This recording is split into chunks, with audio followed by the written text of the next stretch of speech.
guys, my name is Chantel. Welcome back to my channel and thanks for hanging out with me today. So today we're going to talk about Ace of Diamond Act 2 Episode 3 or Season 3 Episode 3. Jesus Christ, man. This episode really did have me like a little bit on the edge of my seat. I was so nervous. Anywho, this match was really intense and it's still going to continue on for next week's episode. It looks like next week's episode is just gonna like have it wrap up because we are in the 7th inning in this episode, which things are not looking good for our boys.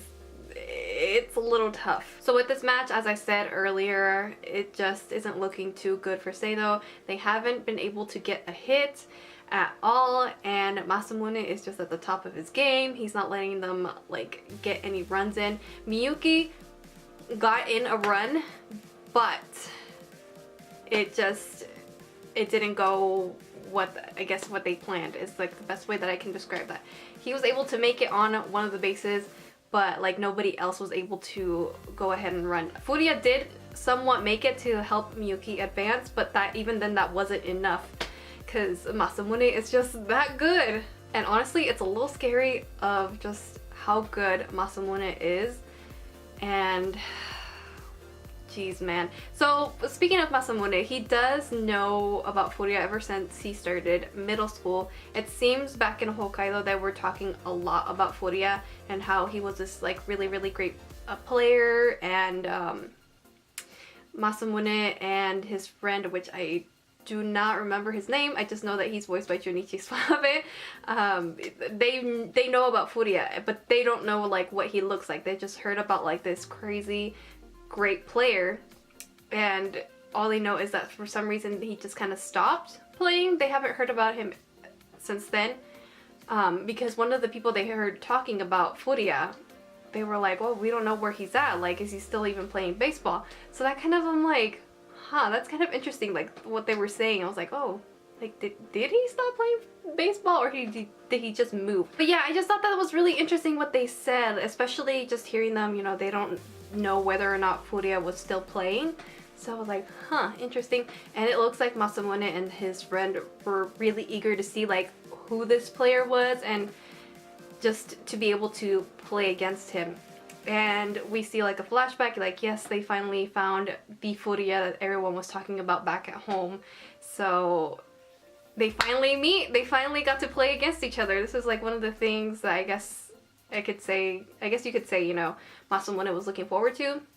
I guess he was just looking forward to like seeing like what was Furia all about. I guess that's the best way that I could describe that. Anywho, moving on from that though, Furia was doing really well, but he did let 2 people walk, so that caused them a lot. It's gonna depend on the next episode whether or not they were gonna be able to do something about that, make up for it, but just the way that things are looking at now, it ain't looking so good, and I highly doubt that's gonna happen. Anyway, it's just really interesting just to see like how Seido is trying their best to figure out a way to move on from this, like because I guess the best way they could say is that they hit a wall. They just are trying to figure out how do we overcome this, how do we shake off Masamune, how do we do this, and they're trying like everything in their power. Nothing's working. It's just, oh my gosh, you guys, it's crazy. And I don't know, man. Sorry.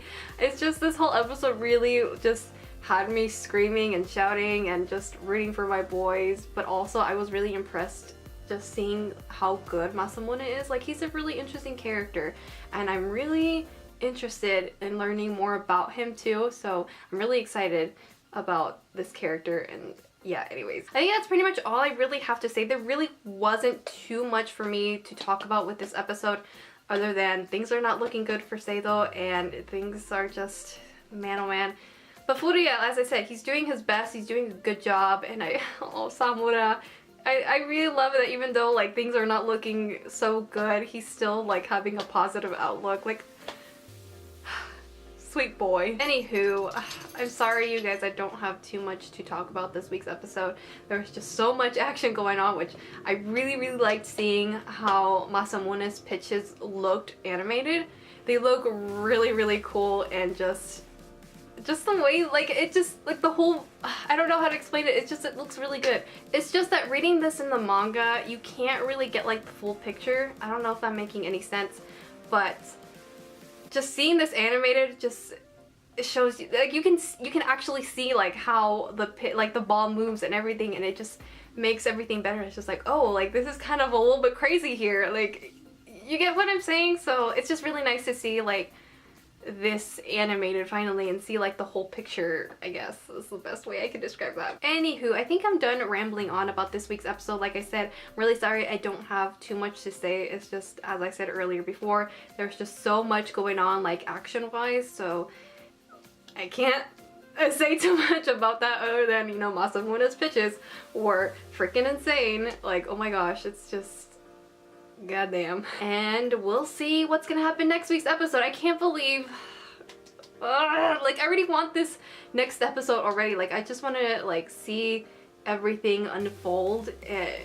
Like, Tuesdays cannot come any quicker, man. I just want the next episode now. Like, these past few episodes have been great, and I feel like they've been flying by so quick. Oh my gosh. Anyway, now I'm done rambling. I hope you guys enjoyed, and I will see you guys in my next video. Bye!